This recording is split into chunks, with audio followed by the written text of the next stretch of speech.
ایک نبی جسے قتل کرنے کا منصوبہ بنایا گیا، لیکن جسے زمین نے نہیں بلکہ آسمان نے قبول کیا۔ یہ کہانی ہے حضرت عیسیٰ علیہ السلام کے آسمان پر اٹھائے جانے کی۔ حضرت عیسیٰ علیہ السلام اللہ کے جلیل القدر نبی، جنہیں معجزات عطا کیے گئے، مردوں کو زندہ کرنے کی طاقت، اندھوں اور کوڑھیوں کو شفا اور حق کی دعوت۔ مگر جب حق ظاہر ہوتا ہے تو باطل تڑپ اٹھتا ہے، اور یہی ہوا بنی اسرائیل کے ساتھ۔ جب حضرت عیسیٰ علیہ السلام نے بنی اسرائیل کے سامنے اپنی نبوت کا اعلان فرمایا تو یہودی علماء پریشان ہو گئے۔ وہ تورات پڑھ چکے تھے، انہیں معلوم تھا کہ مسیح وہ ہوگا جو ان کے بگڑے ہوئے دین کو درست کرے گا، اور یہی بات ان کی دشمنی کی بنیاد بن گئی۔ حضرت عیسیٰ علیہ السلام نہ کسی تخت کے طالب تھے، نہ کسی حکومت کے، وہ صرف اللہ کے دین کی دعوت دیتے تھے۔ لیکن یہودیوں نے اس دعوت کو اپنے اقتدار کے لیے خطرہ سمجھا۔ حق کی آواز ان کے لیے ناقابل برداشت ہو گئی۔ حضرت عیسیٰ علیہ السلام نے محسوس کر لیا کہ یہ قوم ہٹ دھرمی پر اڑی ہوئی ہے۔ ایک دن آپ نے لوگوں کو مخاطب کر کے فرمایا، من انصاری الی اللہ، یعنی کون ہے جو اللہ کے دین میں میرا مددگار بنے۔ یہ ایک پکار تھی۔ یہ پکار سن کر چند مخلص دل آگے بڑھے۔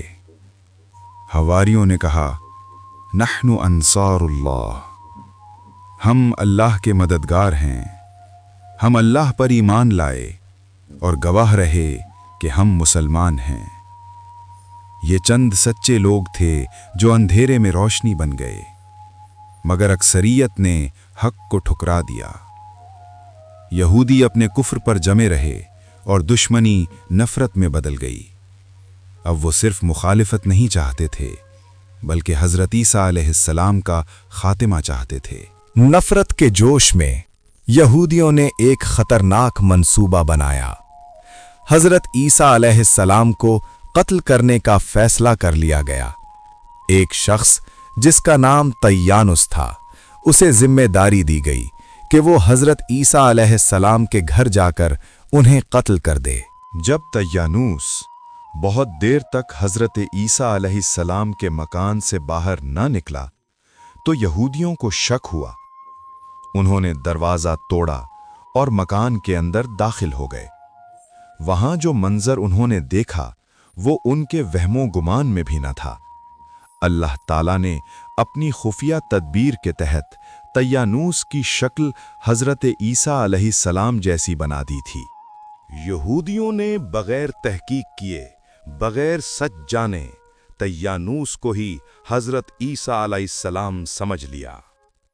نفرت میں اندھے ہو کر انہوں نے اسی کو قتل کر دیا۔ انہیں لگا کہ وہ کامیاب ہو گئے ہیں، لیکن حقیقت میں وہ اللہ کے منصوبے میں الجھ چکے تھے۔ جب لاش طیانوس کے گھر پہنچی تو اس کے اہل خانہ حیران رہ گئے۔ انہوں نے غور کیا تو دیکھا کہ چہرہ حضرت عیسیٰ علیہ السلام کا ہے، مگر پورا بدن طیانوس ہی کا ہے۔ یہ منظر ہر عقل کو حیران کرنے والا تھا۔ اور اللہ اپنے نبیوں کی حفاظت خود فرماتا ہے۔ جیسے ہی خطرہ قریب آیا، اللہ تعالیٰ نے اپنا حکم نافذ فرمایا۔ آسمان سے حضرت جبرائیل علیہ السلام نازل ہوئے۔ حضرت جبرائیل علیہ السلام ایک نورانی بدلی کے ساتھ آئے۔ یہ بدلی زمین کی نہیں تھی، یہ آسمان کی نشانی تھی۔ اسی لمحے حضرت عیسیٰ علیہ السلام اللہ کے حکم سے آسمان کی طرف اٹھائے جانے لگے۔ حضرت عیسیٰ علیہ السلام کی والدہ حضرت مریم علیہ السلام یہ منظر دیکھ کر جوش محبت میں اپنے بیٹے سے لپٹ گئیں۔ ماں کا دل جدائی سے کانپ اٹھا۔ حضرت عیسیٰ علیہ السلام نے نرمی سے فرمایا، اماں جان، اب ہماری ملاقات قیامت کے دن ہوگی۔ اور پھر وہ لمحہ آ گیا جس نے تاریخ بدل دی۔ نورانی بدلی حضرت عیسیٰ علیہ السلام کو آسمان کی طرف لے گئی۔ نہ تلوار چلی، نہ خون بہا، نہ دشمن کامیاب ہوئے۔ یہ واقعہ شب قدر کی بابرکت رات بیت المقدس میں پیش آیا۔